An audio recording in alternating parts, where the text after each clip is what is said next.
নমস্কার বন্ধুরা, পুষ্প কিচেনে আপনাদের সবাইকে স্বাগত। আশা করি সবাই ভালো আছেন। আজকে আমার রেসিপি নারকেল বাটা, পোস্ত আর সর্ষে দিয়ে ইলিশ মাছ কড়াইতে করে ভাপা। আমি করছি, আপনারা দেখুন, আমার সাথে থাকুন। দেখুন, প্রথমে আমি 4 পিস মাছ নিয়ে নিয়েছি।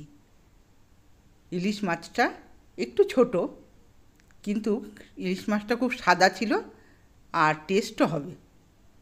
এতে লবণ আর হলুদ পরিমাণ মতো মাখিয়ে দিলাম। এবার একটা মিক্সিং জারে নিয়ে নিলাম 2 চামচ পোস্ত, কালো সর্ষে 2 চামচ,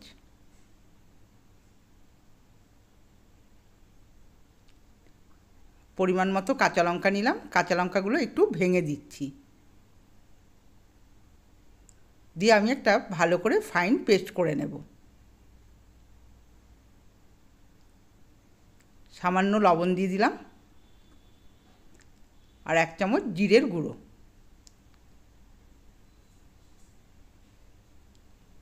পরিমাণ মতো জল দিয়ে একটা পেস্ট আমি তৈরি করে নেব। দেখুন, পেস্টটা আমার হয়ে গেছে।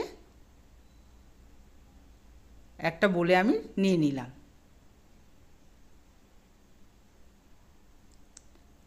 কিছুটা নারকেল কুড়িয়ে নিয়েছি। নারকেলটাকেও বড় মিক্সিং জার করে ভালো করে পেস্ট করে নেব।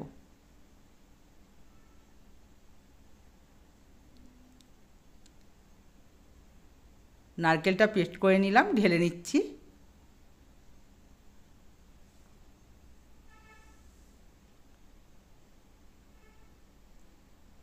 নারকেলের পরিমাণটা একটু বেশি নিতে হবে। এবার নুন হলুদ মাখানো মাছগুলোতে দিয়ে দিলাম সর্ষে বাটা, সর্ষে, পোস্ত, কাঁচা লঙ্কা যেটা বেটে রেখেছিলাম, আর দিয়ে দেব নারকেলের পেস্ট, সামান্য কাশ্মীরি লঙ্কার গুঁড়ো একটু লাল হবার জন্যে, আর দিয়ে দিলাম কাঁচা সর্ষের তেল। ভালো করে একটু নেড়েচেড়ে মিশিয়ে নেব। লবণ আমি দিলাম না, কেননা লবণটা মাছে দিয়েছিলাম, একটু বেশি পরিমাণেই মাছে দেওয়া হয়েছিল।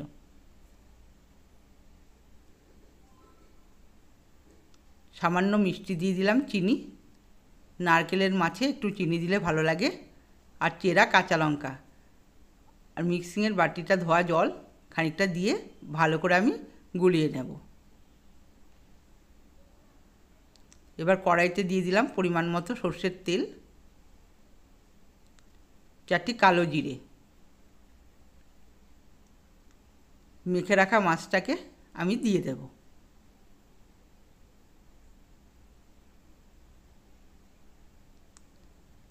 এবার বাটিটা ধুয়ে মশলার একটু জল দিয়ে দিলাম, হালকা হাতে একটু নেড়ে দেব।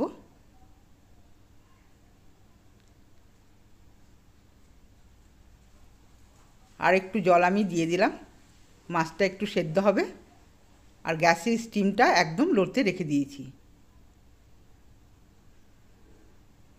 ঢাকা দিয়ে দিলাম। 5 থেকে 6 মিনিট আমি এটা ফুটিয়ে নেব। ঢাকাটা খুলে 4টি কাঁচা লঙ্কা দিয়ে দিলাম। এবার দেখুন, ঢাকাটা খুলেছি, জলটা আমার একটু শুকিয়ে গেছে আর মাছটাও সেদ্ধ হয়ে গেছে। এবার ভালো করে একটু নেড়ে দেব। ওপর দিয়ে দিয়ে দিলাম কাঁচা সর্ষের তেল।